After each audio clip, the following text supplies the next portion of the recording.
This is every single new spoiler for the official Calamity mod. You can expect all these changes to appear in the next update for the Sunken Sea Biome expansion. Stick around to the end for even more bonus spoilers for Calamity's future content beyond the Sunken Sea patch.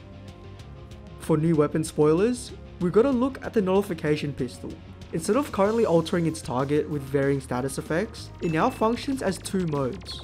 Mode 1 shoots 3 energy beams that can pierce through targets, whilst the secondary action will instead fire these homing bolts. It's important to note the longer you use one mode, the slower the fire rate will be. So ideally, you'll need to swap around once in a while in order to maximize its DPS. Then we have the Comet Quasher. In essence, it will remain as a true melee weapon, in which dealing damage with the blade will spawn additional comets from the sky.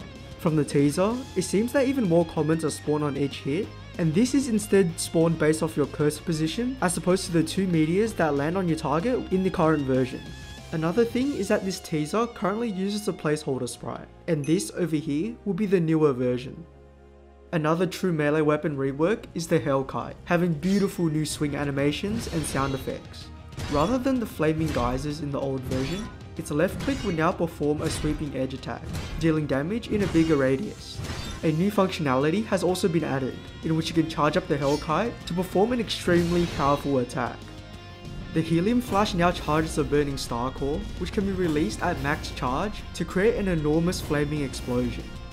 Moving on to the Brackish Flask, firstly it will be renamed to the Whitewater, and like the Comet Quasher, the spoiler shown will have a placeholder sprite. This new Anahita drop will now throw a flask of magical water that will glow after a second and track your cursor position. Simply throwing the flask at enemies will explode into a cross formation, whilst flasks that hit the enemies while glowing explode into water spears that fly out for a moment before returning.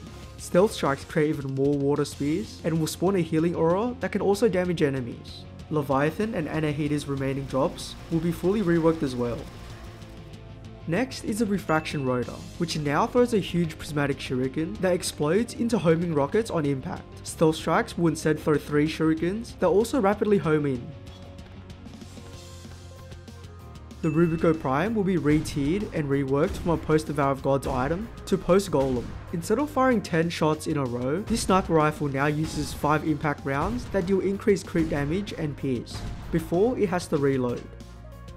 Another unique range weapon is the Hellborn. With it currently being able to deal contact damage while firing the gun, this new ornate firearm uses the left click to twirl the gun in your hand, rapidly hitting enemies. Hits with the gun itself will add ammo to the weapon, which can then be fired with the right click to unleash a giant energy sphere with recoil.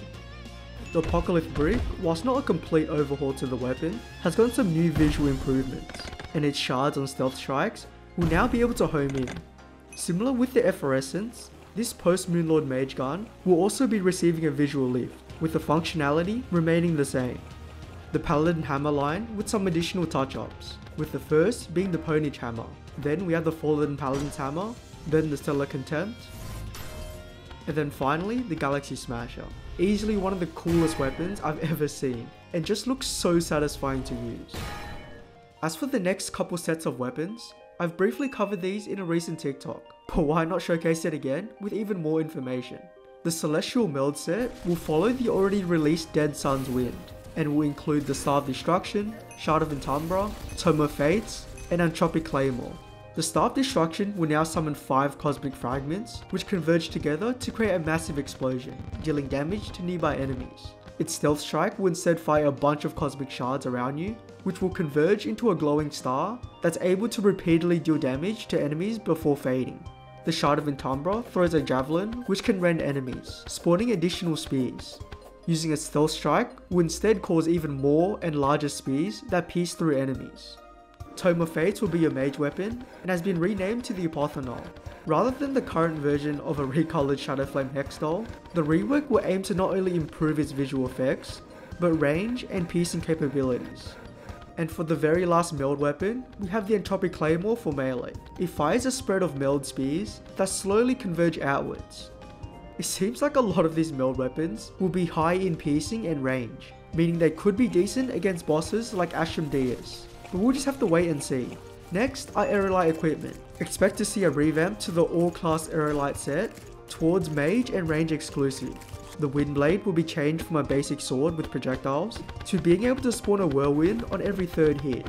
The reworked Turbulance has greater splash damage on its javelin toss, creating a mini Aerialite star on impact. And its stealth strike seems super strong, in which javelin hits will stick onto enemies, creating a vortex. I'm also assuming that other Aerialite weapons such as the Gale Force, Gilded Gatherer, Tailwind Tezen, Melody of Paradise, and the Aerialite Whip will all be released as well. Those were all the public weapon spoilers, but do check out the full changelogs for even more coming up. In addition to weapons, you can expect a couple major bosses to be reworked, such as the Desert Scourge.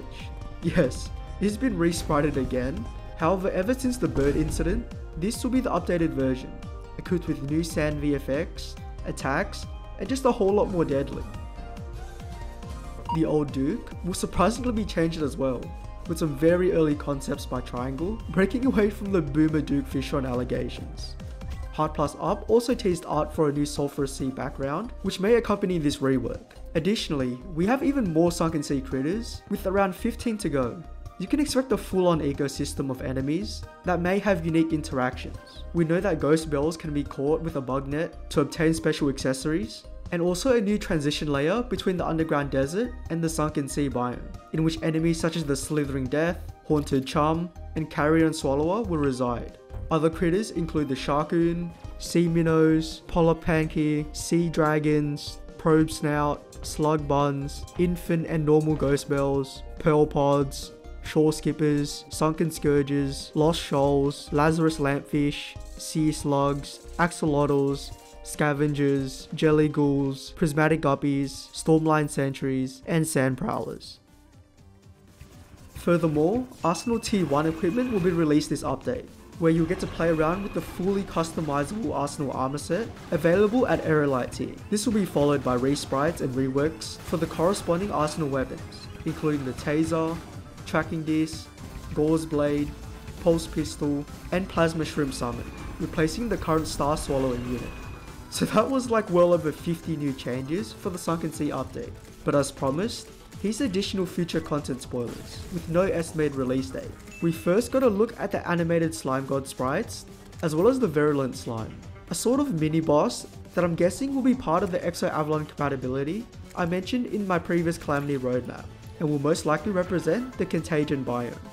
Next is concept art for Ravager, planned to become post-Providence in the future, and the primary source of Bloodstone.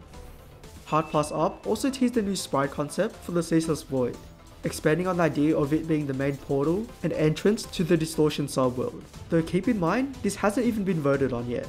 We also got a look at another round of changes to phase 2 of the Devour of Gods, with more detail to its body segments. And lastly is the Adult Eldalon Wyrm. This is the placeholder sprite for the eventual final version that will be implemented sometime in the future.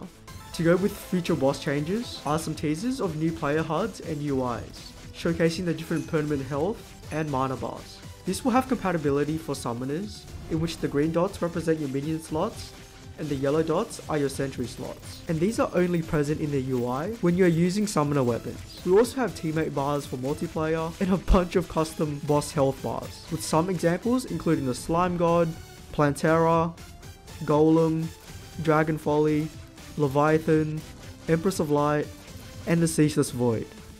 Subscribe, and I'll see you next time with the September Terraria mods recap. Goodbye.